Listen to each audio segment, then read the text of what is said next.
என்னங்க ஒரு எம்எல்ஏ ரேஞ்சுக்கு பேசிகிட்டு இருக்காங்க. எம்எல்ஏனா அரசியல் நினச்சிடாதீங்க, கோத்து விட்றாதீங்க தலைவா. இது ஒன்லி சேவை மட்டும்தான். ஆஹா, அறந்தாங்கி நிஷான் பார்த்தா ஆயா தாண்டா சாப்பாடு கொடுத்துக்கிட்டு இருக்குன்னு.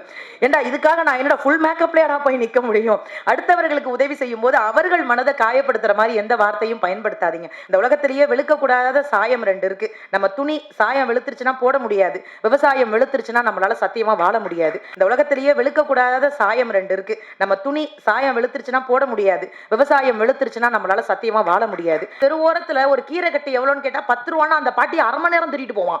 10 ரூபாயா 10 ரூபாயான்னு. ஆனா கண்ணாடி ஷோரூம்ல வச்சிருந்தா எவ்வளவு வேணாலும் கொடுத்து வாங்கிட்டு போவோம். அது வேற பிரச்சனை. அதிர்ஷ்டத்தை நம்புங்கள். நீங்கள் ஆயுள் முழுக்க மகிழ்ச்சியாக இருக்க வேண்டும் என்றால் மற்றவர்களுக்கு உதவுங்கள் என்பது சைனீஸ் பழமொழி. தன்னால் முடிந்த உதவிகளை சொல்லாமலே செய்து வரும் அறந்தாங்கி நிஷா மாற்றம் குழுவில் இணைந்திருப்பது பெரும் மகிழ்ச்சி.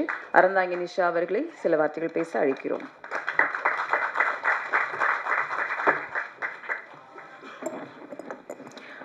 பத்திரிகை நண்பர்களுக்கு வணக்கம்.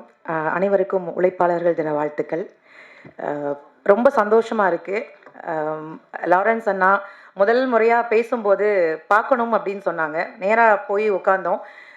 போய் முதல் முறையாக உட்காரும்போது அவர் ஒரு நடிகராகவும் நான் அவரை பார்த்ததில்ல, நம்ம திரைப்படத்தில் பார்த்துருக்கோம்ல, அப்படிதான் போய் நான் உட்காந்தேன். ஒரு 5 நிமிஷம் பேச ஆரம்பிச்சிருப்போம். அதுதான் உடன்பிறப்பு மாதிரி. ஆக்சுவலாக 2 பேருமே அப்படி தான் இருக்கோம். அந்த ஃபோட்டோவை எடுத்து போய் எங்கள் அம்மாட்ட காமிச்சேன். நான் பெத்த பிள்ளை மாதிரியே இருக்கேடி பண்ணாங்க. அம்மா அவர் நீங்கள் பெத்த பிள்ளை இல்லை, இந்த உலகத்தில் எல்லாரும் பெத்த பிள்ளை மாதிரி தான் அவர் இருக்காரு. அது கண்மணி அம்மா உலகத்துல எல்லாருக்கும் அவர் பிள்ளை அப்படின்னு ஒப்படைச்சிட்டாங்களோ என்னவோ தெரியல. அது மாதிரி 2 பேரும் பேச ஆரம்பிச்சோம்.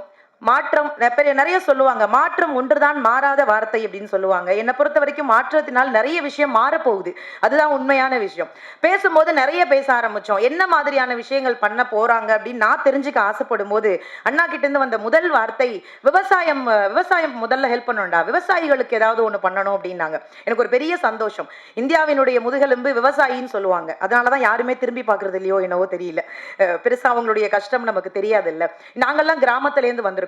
நிறைய கடன் பிரச்சனை, நிறைய ஒண்ணும் இல்ல. நீங்க கிராமங்கள்ல போய் தெருவோரத்துல ஒரு கீரை கட்டி எவ்வளோன்னு கேட்டா 10 ரூபான்னா அந்த பாட்டி அரை மணி நேரம் திருட்டு போவான். 10 ரூபாயா 10 ரூபாயான்னு. ஆனா கண்ணாடி ஷோரூம்ல வச்சிருந்தா எவ்வளவு வேணாலும் கொடுத்து வாங்கிட்டு போவோம். அது வேற பிரச்சனை. ஆனாலும் கிராமங்கள்ல இன்னமும் கஷ்டப்படக்கூடிய விவசாயிகள் எத்தனையோ பேர் இருக்காங்க. அதற்கு ரொம்ப அழகா ஒரு மூலதனமா அந்த டிராக்டர் கொடுக்கணும் அப்படின்னு சொன்னப்ப எனக்கு ரொம்ப ரொம்ப சந்தோஷமா இருந்தது. அது விவசாயிகளுக்கு போய் சேரணும் அப்படிங்கிறதும் எனக்கு ஒரு பெரிய சந்தோஷம். ஏன்னா இந்த உலகத்திலேயே வெளுக்கக்கூடாத சாயம் 2 இருக்கு. நம்ம துணி சாயம் வெளுத்துருச்சுன்னா போட முடியாது, விவசாயம் வெளுத்துருச்சுன்னா நம்மளால சத்தியமா வாழ முடியாது. அதுதான் உண்மையான விஷயம். ஸோ விவசாயத்துக்கு ஒரு விஷயம் பண்ண போறாரு அப்படின்னு நினைக்கும் போது எனக்கு ரொம்ப ரொம்ப சந்தோஷமா இருந்தது. எப்படி அண்ணனுக்கு இந்த விஷயம் தோணுச்சு? முதல்ல விவசாயிக்கு ஏதாவது ஒன்று பண்ணணும்டா, கிராமமா போகணும், எல்லா விவசாயிகளும் நல்லா இருக்கணும், அதற்கு நீங்க எல்லாம் கூட இருக்கணும் அப்படி. அண்ணா கூட நாங்க எப்பவுமே அங்கதான் இருக்கோம். ஏன்னா நாங்களும் கிராமத்திலேருந்து வந்தவங்க தானே. அதனால இன்னொரு விஷயம் சொல்லணும்னா, நீங்கள் விவசாயிகளுக்கு ஏதாவது ஒரு விஷயம் பண்ணீங்கன்னா அவங்க உங்களுக்கு திரும்ப கோடி விஷயம் கொடுப்பாங்க. அது சத்தியமான உண்மை அது. அதனால அது ரொம்ப சந்தோஷமா இருந்தது. சரி, விவசாயிகளுக்கு மட்டும்தான் மாற்றம் உதவி செய்ய போகுதா அப்படின்னு கேட்டேன். இல்லடா, அடுத்து இன்னொரு விஷயம் அப்படின்னாங்க. அது என்ன விஷயம்னு? கல்வி வேணும், கண்டிப்பா படிப்பு ரொம்ப ரொம்ப முக்கியம் அப்படின்னாங்க. எனக்கு உண்மையிலேயே பயங்கர ஷாக்கா இருந்தது. எப்படி இந்த மனுஷன் இவ்வளவு யோசிக்கிறாரு அப்படின்னு. அது குறிப்பா அவர் வளர்த்த பிள்ளைகளுக்கு அவர் கொடுத்ததே கல்வி மட்டும்தான். வள்ளுவன் ரொம்ப அழகா சொல்லுவான். வள்ளுவன் ஏகப்பட்ட குறள் எழுதியிருக்காரு. அதுல ஒரு குறள் ரொம்ப ரொம்ப அழகா இருக்கும். கற்க கசடர கற்பவை கற்றப்ப நிற்க அதற்கு தகன்னா வள்ளுவன். இந்த குறளை நீங்க நல்லா படிச்சு பார்த்தீங்கன்னா எந்த இடத்துலையுமே துணை கால் இருக்காது. வள்ளுவன் ஏதாவது ஒரு விஷயத்த சும்மாலாம் வைக்க மாட்டான். இந்த குறள்ல ஏன் துணை கால் வைக்கலைன்னா, நீ படிப்புன்னு ஒரு விஷயம் இருந்ததுன்னா உனக்கு யாருடைய துணையும் இல்லாம தனியா நிக்கலாம், அதுக்காகவே நீ படிச்சுட்டு போனாரு. எனக்கு தெரிஞ்சு லாரன்ஸ் அண்ணா ஏன் துணையே உனக்கு தேவையில்ல, நீ படிச்சினா நீ யாருடைய துணையும் இல்லாம நிக்கலாம் அப்படிங்கிறதுக்காக கல்விங்கிற ஒரு விஷயத்த மாற்றத்துக்குள்ள கொண்டு வர்றாங்க. அதுவுமே ரொம்ப சந்தோஷமா இருந்தது. அவ்வளவுதான். நான் விவசாயம் கல்வியான்னு கேட்டேன். அது எப்படி? அடுத்து மருத்துவத்திற்கும் நான் ஏதாவது உதவி செய்யணும்னாரு. எனக்கு ஒரு பெரிய ஷாக்கா இருந்தது.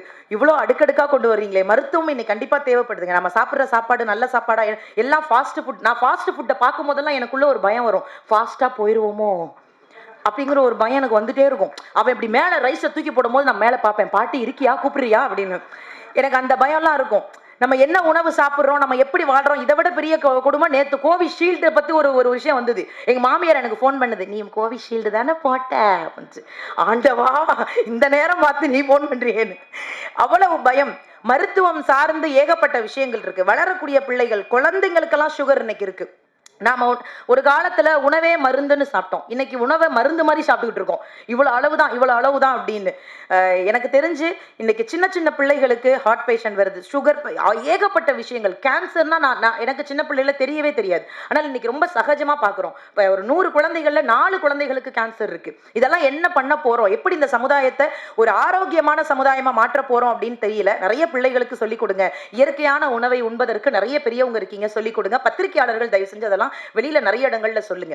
சோ மருத்துவம் ரீதியாக லாரன்ஸ் அண்ணா என்ன பண்ண போறாங்க அப்படின்னு நானும் ரொம்ப கேட்டேன். முடியாத குழந்தைகள், வசதி இல்லாத குழந்தைகளுக்கு அங்கேயும் தேடி தேடி போய் அந்த மருத்துவ உதவியை நான் பண்ண போறேன்டா, என்னுடைய குழுவா நாங்க பண்ண போறோம் அப்படின்னு சொன்னாங்க. எனக்கு ரொம்ப சந்தோஷமா இருந்தது. கல்வியாக இருக்கட்டும், விவசாயமாக இருக்கட்டும், மருத்துவமாக இருக்கட்டும், தேடி தேடி தேடி உதவி செய்வ. பெரியவங்க சொல்லுவாங்க, நீ ஒரு கை நீட்டி மற்றவர்களுக்கு உதவி செய்து பார், அங்கே இரு கை உன்னை கடவுளாக வணங்கும்னு சொல்லுவாங்க. அவர்கிட்ட வாங்கின எத்தனையோ பேர் இன்னைக்கு அவரை தெய்வமா தான் பாக்குறாங்க. அதுவும் குறிப்பா என்ன மதிச்சு கூப்பிட்டு உட்கார வச்சு, இந்த பொறுப்புகள் நான் உனக்கு கொடுப்பேன், இறைவனுக்கு பயந்து அதை ஒழுங்கா பண்ணணும்டா அப்படின்னு ரொம்ப சந்தோஷமா இருந்தது. அண்ணா கண்டிப்பா நான், ஏன்னா இப்ப வரைக்கும் நாங்கள் பண்ணக்கூடியதெல்லாம் எங்க கிட்ட இருக்கக்கூடிய ஏதோ, நான் பட்டிமன்ற பேச்சாளர், விஜய் டிவில வேலை பார்க்குறோம், அதுல இருக்க வருமானத்தை வச்சு ஏதோ என்னால முடிஞ்சதை நான் பண்ணிக்கிட்டு இருக்கோம்னா அப்படின்னு. இல்லடா அதுவே போதும், ₹1 கொடுத்தாலும் அது மிகப்பெரிய விஷயம் தான் சொல்லி ஒரு அங்கீகாரம், ஒரு பாராட்டு கொடுத்தாங்க. அதுக்கு ஒரு பெரிய பெரிய சந்தோஷம். அண்ணா எப்பவுமே நீங்க சந்தோஷமா இருக்கணும். நிறைவா நான் ஒரே ஒரு விஷயம் முடிச்சிடுறேன். பணம் காசு கொடுத்து தான் உதவி பண்ணணும் அப்படின்னு கிடையாது. தானத்தில் சிறந்த தானம் நிறைய பேர் சொல்லுவாங்க, அன்னதானம் சொல்லுவாங்க, பணம் கொடுத்து என்ன தானம், ரத்த தானம் நிறைய சொல்லுவாங்க. ஆனா என்ன பொறுத்த வரைக்கும் தானத்தில் சிறந்த தானம் நல்ல வார்த்தைகளை அடுத்தவர்களுக்கு தானமா கொடுங்க. அதுதான் உலகத்திலேயே மிகச்சிறந்த தானம். நீ நல்லா பண்ற, நீ நல்லா இருக்க, நீ சூப்பரா இருக்க. நான் அந்த வெள்ளத்துல எல்லாம் அந்த நம்ம உதவி பண்ணிட்டு வீட்டுக்கு போகும்போது எனக்கே ஒருத்த மெசேஜ், ஒரு மீம்ஸ் அனுப்பிச்சிருந்தான். ஆஹா அறந்தாங்கி நிஷான் பார்த்தா ஆயா தாண்டா சாப்பாடு கொடுத்துட்டு இருக்குன்னு. ஏண்டா இதுக்காக நான் என்னோட ஃபுல் மேக்கப்லயா போய் நிக்க முடியும்?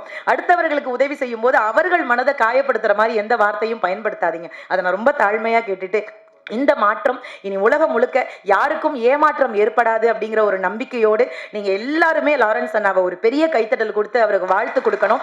ஏன்னா இந்த வயதுல இவ்வளவு ரசிகர்களை சம்பாதிச்சது மட்டும் கிடையாது, எத்தனையோ குடும்பங்களை சம்பாதிச்சிருக்காங்க. அதையும் தாண்டி நாங்கெல்லாம் டிவியில பார்த்து வியந்த எஸ்.ஜே. சூர்யா சார் ஒரு மிகப்பெரிய நடிகர். எல்லாவற்றிற்கும் மேலாக அவர் ஒரு இயக்குனராகி இன்றையோடு 25 வருடம் ஆயிடுச்சு. அதுக்கு ஒரு பெரிய கைத்தட்டல் கொடுங்க.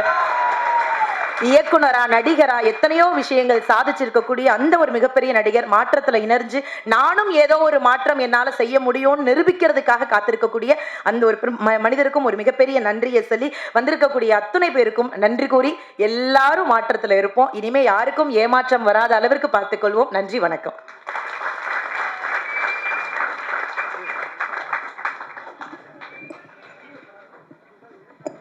டிவி சீரியலில் ஒரு காமெடி நடிகராக வந்து பார்த்துருக்கேன், பேசியிருக்கேன். அது நிறைய டிவிலாம் பார்த்து என்ஜாய் பண்ணியிருக்கேன் இவங்க பேசுகிறத பார்த்து. என்னங்க ஒரு எம்எல்ஏ ரேஞ்சுக்கு பேசிகிட்டு இருக்காங்க. எம்எல்ஏனா அரசியல் நினச்சிடாதீங்க, கோத்து விட்றாதீங்க தலைவா. இது ஒன்லி சேவை மட்டும்தான். ஸோ நீங்கள் பண்ணுற அந்த சேவையை பார்த்து, இப்போ நீங்கள் பேசுகிற பேச்சை பார்த்து, உங்ககிட்ட நான் ஒரு டிராக்டர் கொடுக்குறேன், உங்கள் ஊரில் வச்சு, உங்கள் ஊரில் அந்த டிராக்டரை வைங்க. அந்த டிராக்டரை நீங்கள் யாரெல்லாம் ஒரு ஆள் பயன்படுற மாதிரி வைக்காதீங்க. எத்தனை விவசாயிங்க வேணுமோ அத்தனை விவசாயிங்க தினமும் எடுத்துகிட்டு போட்டு பயன்பாட்டுக்கு வந்துட்டோம்.